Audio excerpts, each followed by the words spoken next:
Supply management is not on the table, period. Full stop. Mark Carney answered the question in French, a deliberate signal sent to Quebec, where the dairy industry employs thousands of families, where the supply management system is politically sacred. While Washington put forward 5 demands to extend the most important trade agreement on the continent, Canada refused each one. Not stubbornness, strategy, because every demand Trump made reveals something Washington desperately needs from Canada, and Carney knows exactly what it is. Today, we will show you exactly how Trump's 5 demands accidentally exposed how dependent the United States truly is on Canada, why each refusal makes Canada stronger instead of weaker, how the trade agreement review is turning into a chess match where Carney holds more pieces than anyone in Washington expected, and why the United States walking away from this deal would hurt American workers, American consumers, and American manufacturers far more than anyone in the Trump administration wants to admit. But before we dive into this story, if you appreciate in-depth analysis like this, hit that like button and subscribe to stay informed on the stories that truly matter. United States Trade Representative Jamieson Greer stood before Congress. He laid out exactly what Washington wants. No guessing, no rumors. A clear public list of conditions Canada must meet for the trade agreement to be extended for another 16 years. Demand number 1, dairy. The United States wants expanded access to Canada's dairy market. Right now, American dairy producers can ship limited volumes into Canada tariff-free. Anything above that cap gets hit with tariffs between 200 and 298%. Greer called Canada's supply management system unfair, said it restricts American producers from competing on equal footing. Carney's response came the very next day. Canada passed legislation in June making this commitment permanent, not a promise law. Greer can demand all he wants. The door is legally locked. Demand number 2, digital media. The Online Streaming Act brought Netflix, Spotify, YouTube, and every other streaming platform under Canadian broadcasting rules. They have to invest a percentage of their revenue into Canadian content. The Online News Act requires platforms to pay Canadian publishers when they link to or republish news stories. Greer called both laws discriminatory against American tech companies, said they create barriers that hurt United States digital service providers. Canada's position is simple. Those laws protect Canadian culture, Canadian voices, Canadian journalism. They exist because without them, American platforms would flood Canadian markets and drown out domestic content entirely. Carney has shown no willingness to touch either law because dismantling them would mean surrendering cultural sovereignty to Silicon Valley. That is not a trade Canada is willing to make. Demand number 3, provincial alcohol bans. Several Canadian provinces banned American beer and wine in direct retaliation for Trump's tariffs. Ontario, British Columbia, others joined. Greer wants those bans lifted as a condition of extending the agreement. Here is what Washington missed. Those bans exist because Trump imposed tariffs first. Remove the tariffs, the bans disappear. But Greer is demanding Canada remove the bans while the tariffs stay in place. That is not negotiation. That is demanding Canada absorb punishment without fighting back.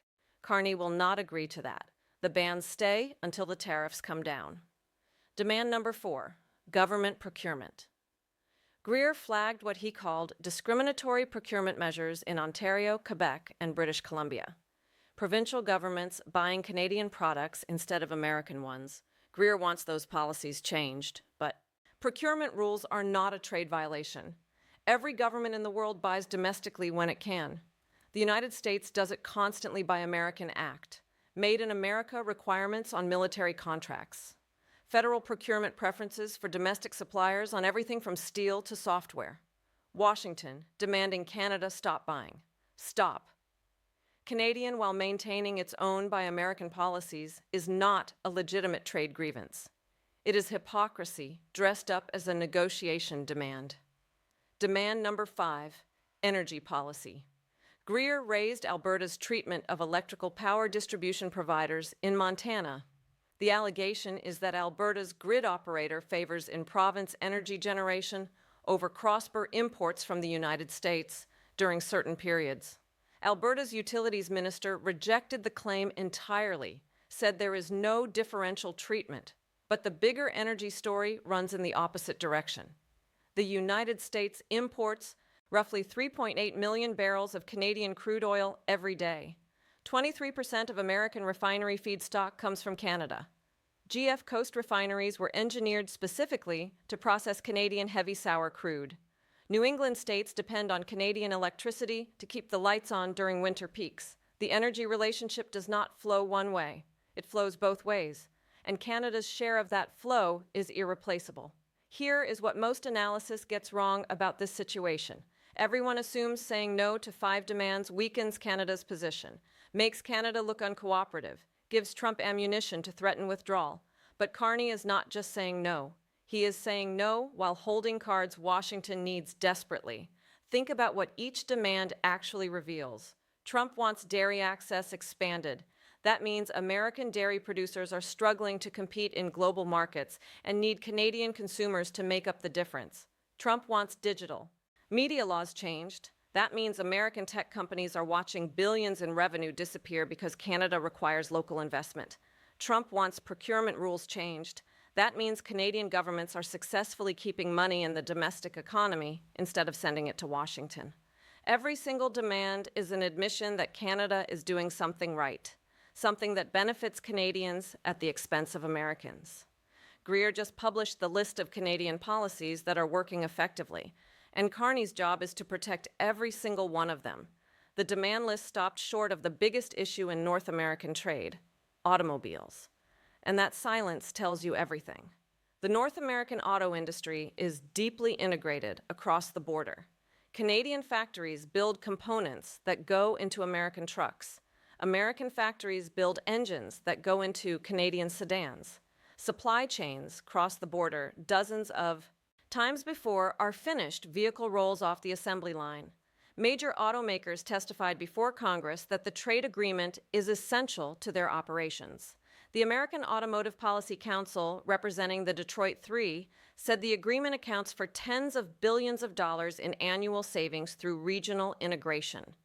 General Motors President Mark Ryu said supply chains go through all 3 countries, and the complexity is enormous. Trump imposed Section 232 tariffs on Canadian steel, aluminum, and autos disrupted the very integration that American manufacturers depend on anyway.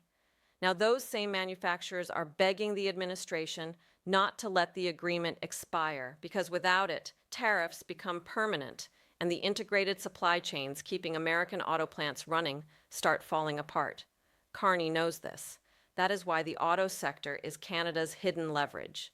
Not dairy, not streaming laws, the auto industry.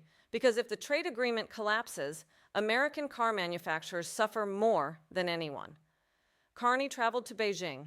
He negotiated what he called friendly nation trade tariffs with China, reciprocal tariff relief on canola, electric vehicles, agricultural products, not a free trade agreement, a targeted arrangement removing specific barriers that had been hurting Canadian farmers for years. Trump initially praised the move, said that is what Carney should be doing, then reversed course entirely within days, posted on social media threatening 100% tariffs if Canada becomes a drop-off port for China. But Carney clarified immediately, Canada is not pursuing a free trade agreement with China. The arrangement does not violate the trade agreement. It does not trigger the China clause, allowing the United States to terminate the deal. Dominic LeBlanc, Canada's trade minister, spoke directly with Jameson Greer, confirmed exactly what the arrangement is and what it is not. Greer understood the real impact of the China deal is not about canola or electric vehicles. It is about proving Canada can build trade relationships outside the United States, that Canadian farmers have options, that Canadian exporters are not permanently dependent on American markets for survival. Every alternative trade route Canada builds makes it easier for Carney to walk away from a bad deal with Washington, extend for 16 years, withdraw entirely, or trigger annual reviews, keeping negotiations going until the agreement expires in 2036. Most analysts assume Canada will accept whatever deal Washington offers because the alternative is worse. But that assumption was built on the old Canada, the Canada that sent 75% of exports to the United States, and had no alternatives if Washington pulled the plug. Carnesite Canada is different.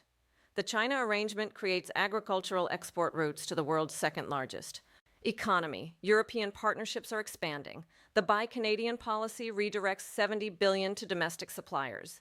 Critical minerals give Canada leverage that did not exist 5 years ago because the United States needs them desperately to compete with China in clean energy and artificial intelligence. If the agreement does not get extended, annual reviews begin. That creates a decade of rolling uncertainty. But uncertainty hurts American businesses just as much as Canadian ones.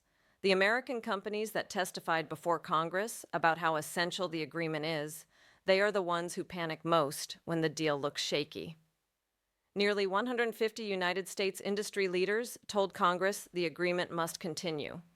Steel producers, automakers, energy companies, agricultural exporters, all of them watching Greer's demands and quietly hoping Canada does not actually refuse everything. But Canada is refusing everything, and the American business community is the first group that will pressure the Trump administration to come back to the table with reasonable terms. Before the demands were even published, Carney traveled to the World Economic Forum in Davos. He delivered a speech that rewrote the conversation about middle powers and economic coercion. He warned that smaller nations should never accept economic subordination from larger powers. Said, "If you are not at the table, you are on the menu." The audience stood and applauded. European leaders praised the speech publicly. Journalists called it the most significant address by a Canadian leader in a generation. Trump's Treasury Secretary Scott Bessent responded within days, called the speech virtue signaling to globalists, said Carney rose to power on an anti-American, anti-Trump message, and that is not a great place to be when you are negotiating with the largest economy in the world. But Bessent missed the point entirely. The Davos speech was not about antagonizing Washington. It was about building coalitions, creating a network of middle powers sharing the same concern about economic coercion from great powers. Canada, Europe, Indo-Pacific, all listening to the same message, all looking for alternatives to dependence on a single dominant trading partner. Here is the contradiction at the heart of Washington's position. Trump calls the trade agreement irrelevant, said it offers no real advantages to the United States, called it transitional, suggested it may have served its purpose. But Greer told Congress the United States exported $960 billion worth of goods and services to Canada and Mexico under the agreement. That exports rose 56% since the agreement took effect. That the overwhelming consensus from American business and labor groups is that the agreement should continue. You do not spend months laying out conditions for extending an agreement you genuinely believe is irrelevant. You do not send your trade representative to Congress with a detailed list of demands if you plan to walk away from the table. Trump is posturing, playing the role of the tough negotiator who does not need anyone. But the data tells a different story. The United States needs this agreement, needs Canadian resources, needs Canadian auto parts, needs Canadian energy, needs Canadian critical minerals. Greer's demand list is not a list of things Trump wants Canada to give up. It is a list of things revealing exactly how much Washington needs Ottawa, and Carney is reading that list very carefully. Trump invited Carney to join his Board of Peace initiative for Gaza, then withdrew the invitation publicly on social media after the Davos speech, posted a formal letter uninviting Canada, called the board the most prestigious assembly of leaders ever.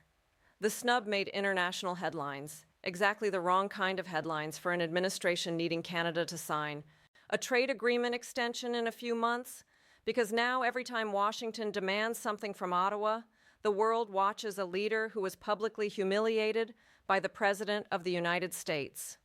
Every demand looks less like negotiation and more like bullying. Every refusal by Carney looks like courage instead of obstinacy. Trump thought the Board of Peace withdrawal would weaken Carney politically. Instead, it made Carney look like the adult in the room, like a leader who refuses to be manipulated, like a prime minister who puts Canadian interests above the desire to stay in Trump's good graces. The refusal to accept 5 demands is not just a negotiating position. It is the culmination of months of quiet, methodical preparation. The China arrangement created agricultural alternatives. The Davos speech built international coalitions. The Buy Canadian policy redirected domestic spending. Critical mineral strategies positioned Canada as an indispensable partner for American clean energy and artificial intelligence ambitions. Provincial governments aligned behind federal trade positions. The auto strategy brought Ontario and Ottawa together.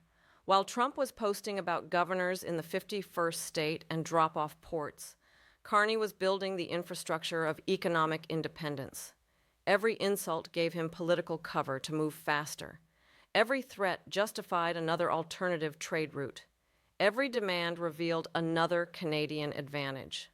The trade agreement review in July is not going to be a moment where Canada desperately agrees to whatever Washington demands. It is going to be a moment where Carney walks into the room with a hand that took 12 months to build. 5 demands, 5 refusals, and a country less dependent on the United States than it has been in 50 years. Trump needs this deal more than he will ever admit publicly. The American auto industry needs it. The energy sector needs it. Agricultural exporters need it. Tech companies need it. Nearly every major American industry that testified before Congress said so on the record. Carney does not need it on Trump's terms. Not anymore. Canada has alternatives now. Real alternatives. Not promises, not plans. Actual trade routes, actual partnerships, actual domestic policies, redirecting money away from American suppliers. 5 demands, 5 refusals. And somewhere in Washington, American business leaders are reading the same news and quietly praying that someone in the White House figures out that demanding everything and getting nothing is not a negotiation strategy. It is a losing one. Trump wanted Canada to bend. Carney refused every single demand, and the trade agreement review is shaping up to be the moment Canada proves that saying no to the most powerful economy on earth is not weakness. It is the beginning of the end of American economic dominance over North America.